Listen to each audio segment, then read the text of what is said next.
সবার বাসাতেই যেহেতু কম বেশি আলু থাকে, তাই আলু দিয়ে ঝটপট এই নাস্তাটা আপনাদেরকে বানিয়ে দেখাবো। ঘরে থাকা অল্প কিছু উপকরণ দিয়ে এই নাস্তাটা বানাতে পারবেন।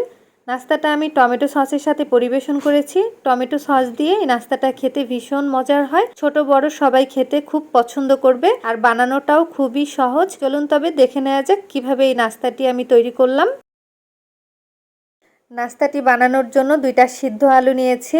এখন আলুটা আমি গ্রেটারের সাহায্যে গ্রেট করে নিব। গ্রেটারের ছোট যেই সাইডটা আছে সেই সাইডটা দিয়ে গ্রেট করে নিচ্ছি।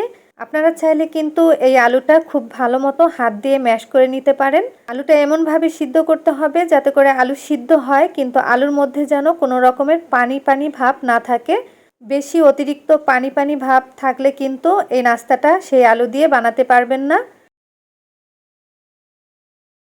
আলু গ্রেট করে নেওয়া হয়ে গেছে। এবার গ্রেটারের সাথে যে আলু লেগে রয়েছে সেটা আমি নিয়ে নিচ্ছি। এবার এই আলুর মধ্যে আমি বাকি সব উপকরণ দিয়ে দিব। এখানে দিয়ে দিচ্ছি 1 চা চামচ গরম মশলার গুঁড়া, 1/2 চা চামচ লবণ, 1/2 চা চামচ লাল মরিচের গুঁড়া। এখন এই সব উপকরণ দিয়ে আলুটা ভালো মতো মেখে নিতে হবে। আর এই নাস্তাতে কিন্তু অবশ্যই গরম মশলার গুঁড়াটা দিতে হবে, কারণ গরম মশলার গুঁড়াটা দিলেই কিন্তু নাস্তার টেস্টটা বহুগুণ বেড়ে যাবে। আপনাদের কাছে যদি গরম মশলার গুঁড়া না থাকে, সেক্ষেত্রে আপনারা চাইলে কিন্তু নুডলসের প্যাকেটের সাথে যে মশলা থাকে সেই মশলাটা দিলেও হবে। তো আলুটা যখন মেখে নেওয়া হয়ে গেছে তখন আমি দিয়ে দিলাম ময়দা।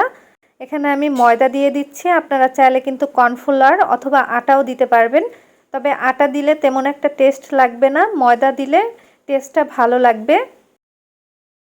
তো আমি ময়দাটা আলুর সাথে খুব ভালো মতো মেখে নিচ্ছি। একটা ডো তৈরি করে নিতে হবে। তো আমার এখানে 1 কাপের মতো ময়দা লেগেছে। ডোটা এরকমভাবে মেখে নিয়েছি। এখন হাতে সামান্য একটু তেল মেখে এখান থেকে অল্প একটু ডো নিয়ে নিব। ডোটাকে আমি একটু গোল শেপ করে নিচ্ছি। এখন 2 হাতের তালুতে চাপ দিয়ে নিব।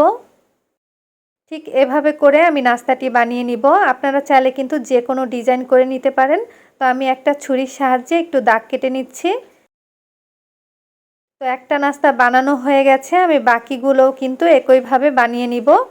আমি আপনাদেরকে আরও একটি নাস্তা বানিয়ে দেখাচ্ছি। এই নাস্তাটা বানানো কিন্তু খুবই সহজ, তবে আপনারা যে কোনো ডিজাইন করেই কিন্তু বানাতে পারবেন। ছুরি দিয়ে একটু দাগ কেটে নিলে দেখতে ভালো লাগে, সেজন্য দাগটা কেটে নিলাম। তো একইভাবে আমি সবগুলো বানিয়ে নিব। সবগুলো বানানো হয়ে গেছে। আর এই নাস্তাটা বানানোর পরে বেশিক্ষণ রাখা যাবে না, সঙ্গে সঙ্গে কিন্তু ভেজে নিতে হবে। তেলটা ভালো মতো গরম করে নিয়েছিলাম। এখন আমি একটা একটা করে দিয়ে দিচ্ছি। এই নাস্তাটা ভাজতে কিন্তু ডুবো তেল লাগে না, অল্প তেলের মধ্যেই কিন্তু ভেজে নিতে পারবেন। সবগুলো দেওয়া হয়ে গেলে আমি চুলার আঁচটা মিডিয়াম থেকে একটু কমিয়ে দিব। হালকা আঁচে ভেজে নিলে কিন্তু অনেক ক্রিস্পি হবে। হাই আঁচে ভাজতে গেলে কিন্তু উপর থেকে কালার চলে আসবে আর ভিতরে কাঁচা থেকে যাবে। এক সাইড যখন একটু হয়ে গেছে তখন আমি উল্টে দিচ্ছি। আর এভাবে করে মিডিয়াম লো আঁচে ভেজে নিব। লো আঁচে ভেজে নিলে কিন্তু অনেক ক্রিস্পি হবে।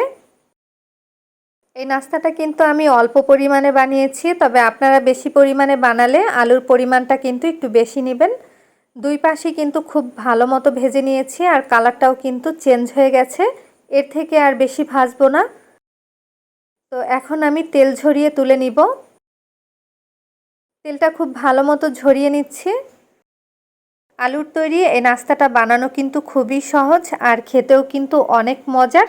আশা করছি আজকের এই ভিডিওটি আপনাদের কাছে ভালো লেগেছে। ভালো লাগলে অবশ্যই লাইক, কমেন্ট আর ভিডিওটি শেয়ার করতে ভুলবেন না। আবারও হাজির হব নতুন কোনো ভিডিও নিয়ে। সবাই ভালো থাকবেন, সুস্থ থাকবেন। আল্লাহ হাফেজ।